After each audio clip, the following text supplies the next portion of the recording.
pessoal, tudo bem com vocês? Começando mais um vlog de leitura aqui no canal e para hoje temos o Corcunda de Notre Dame.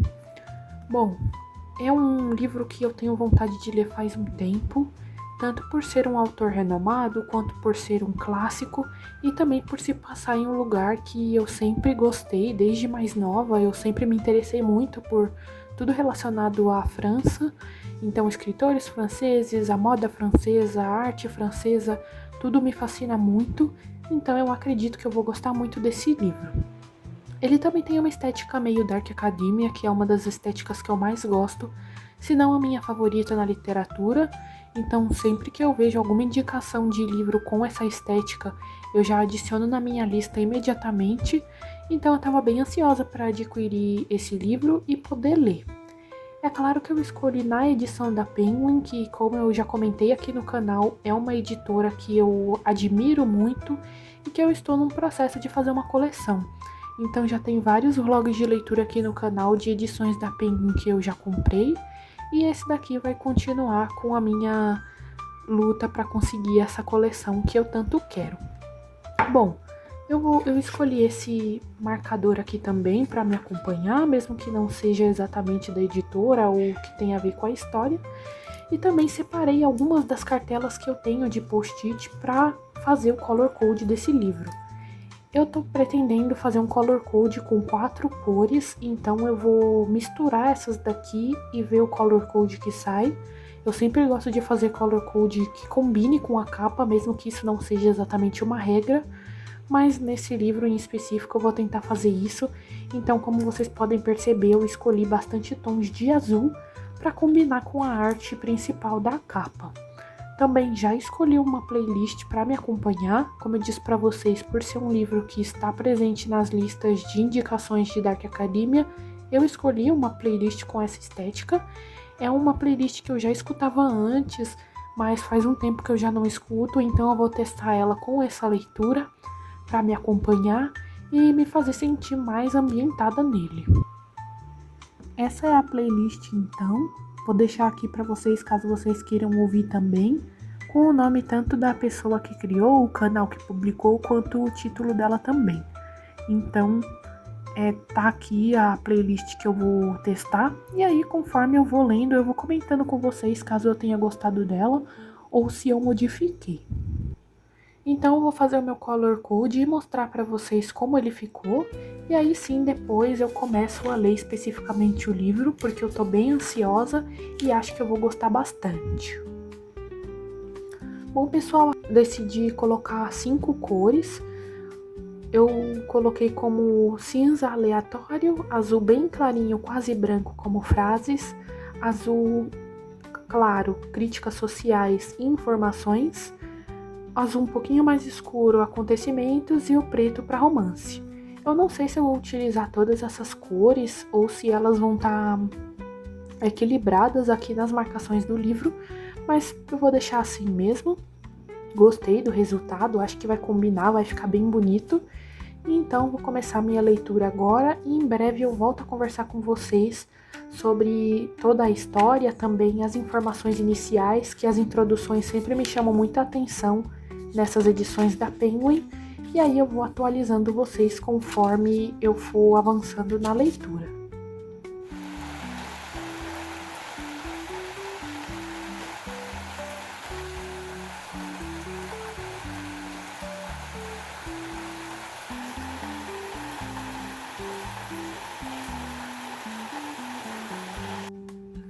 Cheguei mais ou menos na metade de O Corcunda de Notre Dame e vim conversar com vocês sobre o que aconteceu até agora. Eu tô fazendo muito esforço para não quebrar a lombada, então eu tô abrindo pouco o livro. Tem alguns leitores que gostam de quebrar a lombada, acham satisfatória, mas eu faço ao máximo para não quebrar.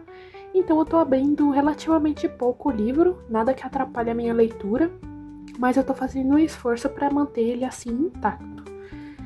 Então, vou conversar com vocês sobre as partes que eu já li.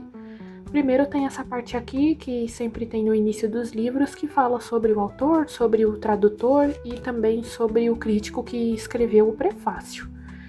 Aqui foi o meu color code, que eu já mostrei para vocês, e aqui é o sumário onde mostram as partes. O livro tem 11 partes, então agora eu vou conversar com vocês sobre as 5 primeiras, e aí quando eu finalizar o livro eu vou conversar até o livro 11.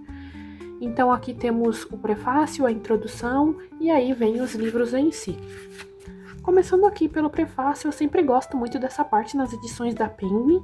Nessa em específico, o crítico fala sobre o período em que o livro foi escrito, as circunstâncias que viviam o autor, faz relações com outros trabalhos do Victor Hugo, as características dele e do romantismo, principalmente, que é um período literário que ele mais trabalhou e mais teve influência na sua escrita. Outra coisa que me chamou a atenção foi destaques que o livro tem que podem passar despercebidos, como a arquitetura descrita no livro e a relação disso com o modo como a sociedade vivia e mudava. O crítico também fala de como o autor acreditava no poder das palavras, das mensagens e da escrita, então eu fiquei curiosa para saber mais sobre a sua biografia. Aqui então começamos com o livro 1 e eu já consegui perceber o quanto o autor gosta de descrições e minúcias. De modo geral, ele conta um dia comum em Paris, quando diversas pessoas vão ver um espetáculo teatral que eles chamam de mistério, e acontecem muitas coisas. Todos esperam pelo início, começa a peça, depois alguns cardeais entram e tiram a atenção do público, outras circunstâncias também, como um mendigo e um meieiro, depois uma competição de caretas e por fim uma mulher que está na praça dançando. No meio disso tudo, além das descrições, temos a apresentação de diversos personagens que imagino serem os protagonistas. O Pierre Gringoire, que é o escrito da peça e orgulhoso de seu trabalho, o mestre Jacques Copenol, que é o meieiro, o Quasimodo, que é o corcunda que toca os sinos de Notre Dame, e a Esmeralda, que é a moça que está dançando e que todos admiram. A interpretação é um pouco difícil pelo modo narrativo do autor e as mensagens do texto não estão escancaradas ou extremamente claras e exige reflexão. E por fim, o que mais chamou minha atenção nessa parte foi a apresentação de como cada um só se importa com seus interesses pessoais, independente da classe social, e eu acredito que isso já seja uma grande crítica do autor. Aqui começamos o livro 2 e nesse segundo livro acompanhamos quase que apenas o Gringoire, mesmo eu esperando que o corcunda tivesse protagonismo. Ele sai do lugar onde a sua peça estava sendo apresentada, vê a Esmeralda, que depois a gente descobre ser só um jeito que chamam ela, mas não exatamente o nome, dançar nas ruas. Depois de uma comoção com Quasimodo, ela resolve ir embora, ele segue ela, cai numa enrascada e é quase morta até que ela o salva. Pontos interessantes a serem ditos são: 1. A hora de comoção com Quasimodo é quando ele está curtindo ter ganhado a competição de caretas e ser rei, e tem 2 reflexões interessantes. Ele se sente bem por ser ovacionado, mesmo que por um motivo horrível, e é triste ler essa passagem e perceber como pessoas diferentes, e nesse caso consideradas feias, como doentes, aleijados, ou pessoas com algum tipo de problema físico, são maltratadas nessa sociedade e na nossa também. Eu até anotei essa página que eu queria mostrar para vocês, que é a página 123, e vou localizar esse período aqui para mostrar para vocês. É essa minha marcação aqui, que até diz que seu povo fosse um amontoado de loucos, estrupiados, ladrões, mendigos, que importa? Era mesmo assim um povo, e ele um soberano. Essa parte é bem triste, como eu disse para vocês, e o Quasimodo sofre em boa parte do livro. E 2, a segunda reflexão sobre isso, diz respeito a ele estar nesse momento de diversão, quando o Frollo, que é o cara que abriga ele em Notre Dame, briga com ele em público e obriga a parar com aquilo e sair dali. Eu lembro de ter assistido uma adaptação desse livro há alguns anos e ter odiado esse Frollo, então eu espero mais tiranias dele, com o Quasimodo fingindo que está sendo bom e querendo o melhor dele. Então eu vou ver aqui se essa parte vai continuar assim ou se a minha opinião vai mudar sobre o Frollo. A reflexão 3 é quando a Esmeralda estava dançando e quando fez alguns truques com a sua cabrinha e deu sinais de que era cigana, as pessoas já mudaram o seu olhar sobre ela e a veem com preconceito, até chamando de bruxa. No pós-fácil diz que ela morre enforcada e eu pensei que isso vai acontecer porque nessa época tinha uma ideia errada de mulheres inteligentes, independentes e livres que eram bruxas e faziam mal à sociedade. Então é um tema que me chama muita atenção, então eu gostei dessa parte também. A reflexão 4 é quando o Gringoire é quase morto. Por suas andanças, ele cai numa praça onde os ladrões e vigaristas moram e ele é levado pro rei deles, que quer enforcá-lo. Eu até achei que isso aconteceria, mas como eu disse, a Esmeralda o salva do pior. Nessa parte tem umas críticas sociais sobre esse pessoal marginalizado e como eles vivem com essa ilegalidade e agressividade por serem tratados como escória pelas classes mais abastadas. E aí, para finalizar o livro 2, quero atualizar uns novos personagens que surgiram no meio disso tudo, que é a Djali, que é a cabrinha da Esmeralda, o arquidiácono Claude Frollo, que cuida de Notre Dame e deu abrigo a Gringoire no passado e o Quasimodo atualmente, e o chefe dos mendigos, que talvez também tenha aparições no futuro.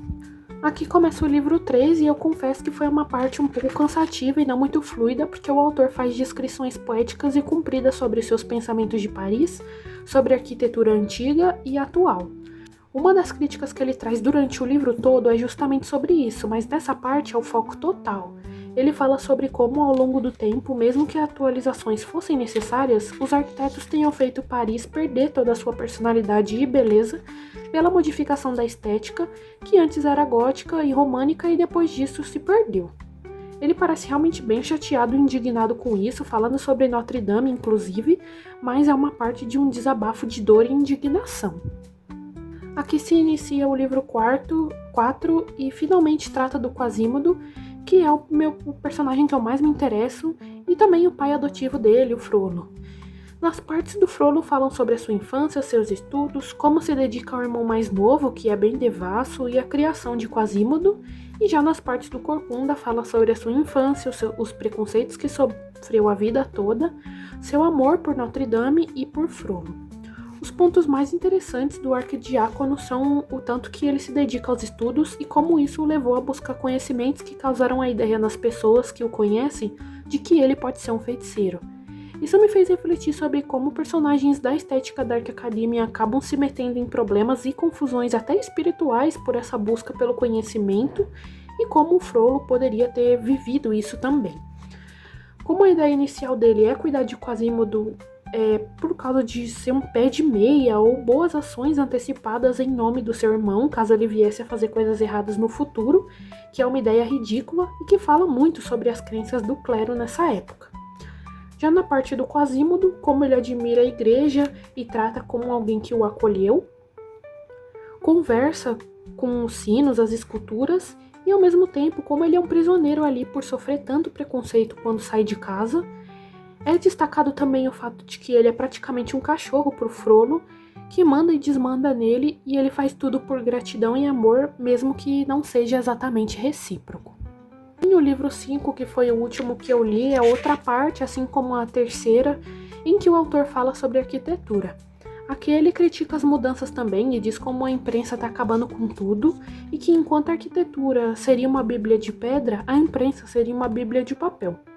Eu pensei que talvez ele tenha dito isso porque, de acordo com as suas ideias já apresentadas, a arquitetura conta histórias, cria um passado para a humanidade e é uma forma de arte social, enquanto que na imprensa tudo é mutável e efêmero, não cria raízes e não é tão artística. Eu interpretei desse modo e dá pra ver o quanto isso incomoda, mas caso você tenha lido o Corcunda de Notre Dame, comente as opiniões sobre o livro 5, porque eu vou gostar muito de saber. Então essa foi a minha leitura, por enquanto as minhas marcações estão assim. Eu tô mais ou menos na metade do livro, então ainda tem muita coisa para acontecer na segunda metade. E como eu disse para vocês, eu continuo com os meus comentários, opiniões e marcações assim que eu finalizar o livro. E eu conto para vocês o que aconteceu da parte 6 até a parte 11.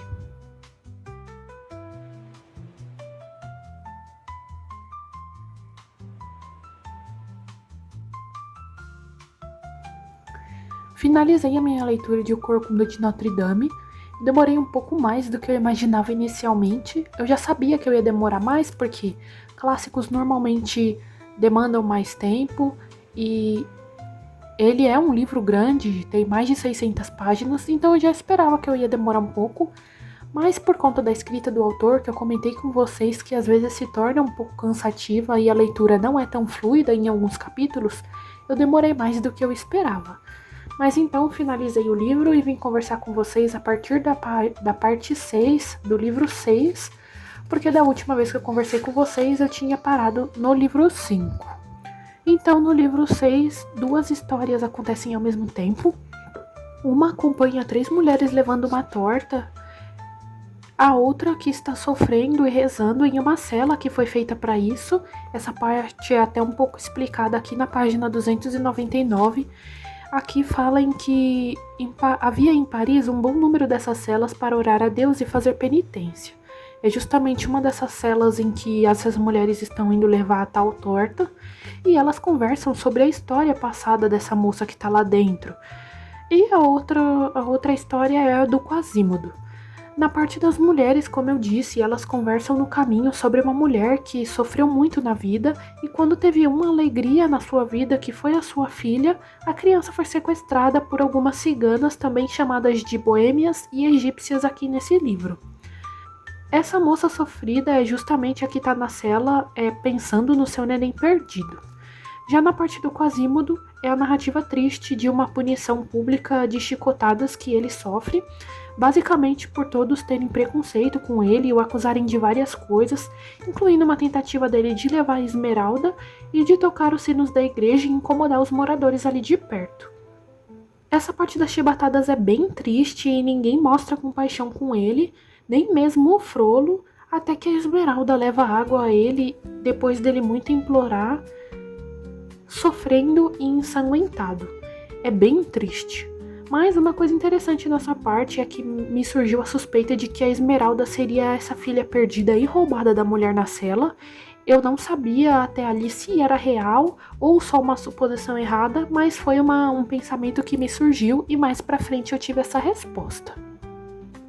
Aqui no livro 7, no início dessa parte, o Phoebus, que é a paixão da Esmeralda, chama ela para conversar a pedido da sua noiva e ela vai. Depois, ele chama ela novamente para uma conversa particular, onde ele pretendia usar da sua confiança e inocência, mas ele não esperava que o Frollo estava seguindo o casal e, por ciúme, apunhala o soldado, sumindo em seguida e levando todos a acreditarem que foi a Esmeralda que tentou matar o soldado.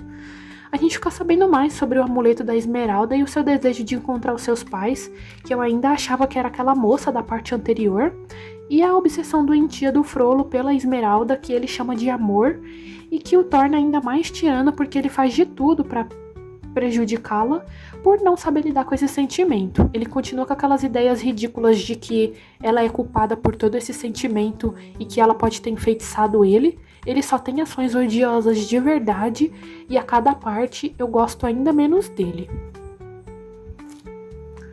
O livro 8 trata do desenrolar dessa injustiça com a Esmeralda, que acusaram ela de ter tentado matar o Phoebus. Ela tá destruída por seu amor ter morrido na percepção dela e nem liga tanto quanto deveria com o que acontece em seguida, já que ela é condenada ao enforcamento. Isso ainda porque ela foi torturada e pediu por misericórdia, e a única forma de ter isso seria confessando esse crime que ela nem cometeu e que depois descobrimos que nem aconteceu, já que o Phoebus está vivo e flertando com outras mulheres e inclusive vivendo com aquela noiva que eu disse pra vocês. Claro que eles usam o fato de terem um preconceito com ela para culpar ela ainda mais, como aconteceu com o Quasímodo, por exemplo. Como eu comentei também, eles acham que ela é bruxa por ser independente e livre, e piora o fato de que ela é acompanhada por aquela cabrinha, a Djali, que também é uma vítima de preconceito, já que eles veem esse animal como sinal de forças do mal, ainda mais ela sendo adestrada e sabendo fazer truques. Eu pensei muito nessa parte, como as cabras, por exemplo, são animais que são constantemente atacados por essa crença ridícula, assim como gatos pretos, por exemplo, que as pessoas sempre acreditam que tem alguma coisa a ver com mal ou com azar. Então até os preconceitos com os animais é tratado nesse livro aqui.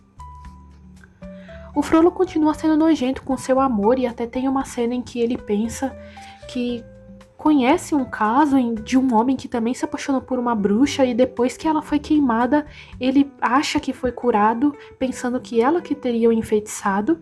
Ele espera que depois da morte da Esmeralda ele a esqueça também. Eu tinha uma memória correta sobre esse ser um personagem horrível e, como eu disse pra vocês, cada vez mais ele se torna pior. Nos últimos momentos dessa parte, quando a Esmeralda tá próxima de morrer e até espera isso, acreditando que o amor da sua vida também morreu, ela vê o Phoebus vivo e ainda tem a crença apaixonada de que ele a ama, mesmo vendo ele com outra mulher, e o Quasímodo a salva. Ele é meu personagem favorito, com certeza, e essa parte foi bem emocionante. Aqui começa o livro 9 e depois do Quasimodo salvar a Esmeralda, ele a leva para a igreja que tanto ama e valoriza para servir de asilo a ela. Ele trata a Esmeralda com tanto cuidado e respeito que eu fiquei com o coração partido vendo ela meio que desprezar ele, mesmo com a sua bondade, pela sua aparência. É claro que a aparência conta em qualquer sociedade ou época, eu não vou ser hipócrita em falar que não, e eu acredito que o livro faz crítica a isso, mas ela não valoriza a delicadeza dele como o deveria e continua chamando pelo Phoebus mesmo ela tendo visto ele com outra mulher e ainda está em estado de negação achando que ele ainda a ama. Mais do que nunca o Quasimodo percebe o quanto ele é considerado grotesco pelas pessoas e sofre muito com isso, mesmo pedindo a Esmeralda de forma indireta que ela visse o seu interior. Ele até fez uma meio que música aqui na página 520, em que ele pede isso pra ela, ela escuta a música, mas ela não liga tanto, que é essa parte aqui. Inclusive eu marquei uma das frases em que ele diz: "O que não é belo não tem razão de ser, a beleza só ama a beleza". Então ele faz essa meio que musiquinha aqui, pedindo pra ela mais compaixão, mas ainda assim ela não faz isso. Essa parte é mais sobre isso mesmo e acaba quando a Esmeralda descobre que o diácono que acabou com a sua vida vive ali na igreja também. O Quasimodo fica bem dividido entre essas duas pessoas que ele ama mais do que tudo, e isso vai fazer muita diferença também no final da história. Penúltimo livro começa aqui. O Quasimodo continua dando asilo à Esmeralda e pede ao Frollo que ele não a perturbe, e ele faz isso de certa forma, mas em compensação ele não esconde que a moça condenada está lá e novos planos são traçados a fim de capturar ela e enforcar como deveria ter acontecido antes. Os amigos vigaristas dela, que eu contei pra vocês do início do livro, montam um plano para tirar ela de lá da igreja e impedir esse trágico destino, mas o Quasimodo não entende o ataque à igreja para buscar a Esmeralda e luta contra eles, mas ainda assim ela é levada por Gringoire, que é aquele personagem do início do livro, e também por um amigo dele. Pontos interessantes a serem destacados são como o Frollo se torna cada vez mais odioso e ridículo, uma conversa do rei da época ali com seus funcionários e a volta da crítica de interesses pessoais acima de tudo, já que pro bem do povo ele não aprova nada, mas pro seu conforto ele investe tudo. E por último, meu contínuo apego ao Quasimodo e como eu admiro ele nessa história, como ele trata e pensa sobre a Esmeralda, sobre a situação dela. Ele com certeza é um personagem que eu me apeguei muito ao longo da história e até gostaria que ele tivesse ainda mais destaque. O livro 11 é a última parte do livro e ele já começa com o Gringoire e aquele homem encapuzado que levaram a Esmeralda de barco para outro lugar. Quando eles chegam em terra firme, o Gringoire, pegado a Djali, vai até ela para um lado, enquanto o homem encapuzado leva a Esmeralda para o outro, e a gente descobre que é o fatídico diácono. Ele de novo é nojento e fala para ela que se ela não ficar com ele, ele vai levar ela às autoridades para ela ser enforcada, e ainda assim ela escolhe a segunda opção. Antes disso acontecer, porém, ela encontra aquela moça que eu suspeitava que era a mãe dela e conversei com vocês, e realmente era. Mesmo com toda a ferocidade que a mulher tenta proteger a sua filha, que finalmente foi devolvida, ela não consegue e morre no processo. Além da cena no geral ser triste, foi mais doloroso porque a mulher já tinha pedido para Deus para poder ficar com a filha dela, nem que fosse por 1 minuto, e mesmo que depois fosse tirada dela novamente, e isso exatamente acontece assim. A Esmeralda é levada para a forca, morre injustamente, o Quasimodo e o Frollo veem tudo, o Frollo se desequilibra e cai da igreja, e mesmo podendo ajudar, o Corcunda se nega, e o Quasimodo fica extremamente triste por perder as duas únicas pessoas que ele amou na vida no mesmo dia.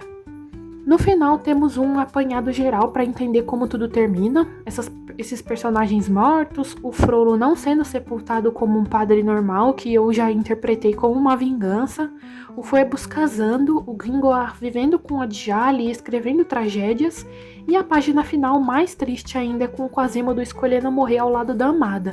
E a página final é justamente a 675, que eu também marquei ela e inclusive fiz 2 marcações, tanto de acontecimento quanto de romance, em que fala que depois do Quasimodo sumir um tempo, descobriram mais ou menos o que aconteceu. É essa parte aqui. Um desses dois esqueletos, que era de uma mulher, ainda tinha alguns farrapos de pano que fora branco e via-se o seu pescoço um colar de grãos de cinamomo, com um saquinho de seda ornado de bijuteria verde que estava aberto e vazio. Esses objetos tinham tão pouco valor que o carrasco na certa não os quis. O outro esqueleto, que abraçava estreitamente o primeiro, era de homem. Notou-se que ele tinha a coluna vertebral desviada, a cabeça entre as omoplatas e uma perna mais curta do que a outra. Quanto ao mais, não tinha nenhuma ruptura de vértebra na nuca e era evidente que não tinha sido enforcado. O homem a quem ele pertencia viera, pois, até lá e lá morrera. Quando quiseram soltá-lo do esqueleto que ele abraçava, desfez-se em poeira. Então, o que eu já era apegada ao Quasimodo, eu fiquei ainda mais com esse final, e ao mesmo tempo o que eu já tinha achado a história muito triste, eu achei muito mais triste aqui. O livro todo é bem sensível, como eu disse pra vocês, tem, além dos aspectos sociais, também cenas de enforcamento, de injustiças, de interesses pessoais acima de qualquer outra coisa. Então o livro é triste de modo geral, apesar de ter alguns momentos em que eu acho que o autor quis colocar umas cenas cômicas, como o personagem Gringoire, por exemplo, que ele é meio engraçadinho em algumas partes, mas ainda assim, pra mim, o que mais sobressaiu no livro é o quanto ele é triste, principalmente a vida do Quasimodo e da Esmeralda, mas do Quasimodo eu ainda fiquei mais triste porque eu me apeguei ainda mais a ele e ele sofreu tanto. A Esmeralda teve algumas escolhas dela que eu fiquei com muita raiva, como por exemplo, o contínuo erro dela de continuar acreditando no seu amor, que ela acreditava que era o seu amor, e também a parte muito triste dela não poder viver com a sua mãe, que também sofria tanto com a perda da filha, mas com certeza o Quasimodo foi o que mais partiu meu coração e o modo como ele terminou essa história. E assim foi a minha leitura de Corcunda de Notre Dame. Como eu conversei com vocês, se não me engano, mas no primeiro take do vídeo, é um clássico que eu gostei, mas que não foi tão memorável quanto alguns outros que eu já li durante esse ano ou nos anos passados. Mas ainda assim foi uma leitura proveitosa, foi interessante compartilhar todos esses pensamentos, opiniões e marcações com vocês. Espero que vocês tenham gostado de me acompanhar em mais esse vlog de leitura de um grande clássico. Não se esqueçam de comentar suas opiniões do vídeo e do livro, caso você tenha lido. Se você gostou bastante, se você não gostou tanto assim, eu gostaria muito de saber. Curtir o vídeo para o YouTube entender que o meu conteúdo é legal e entregar para mais pessoas. E se inscrever no canal e ativar o sininho para não perder os próximos vídeos aqui, inclusive o de lidos de fevereiro. Até breve!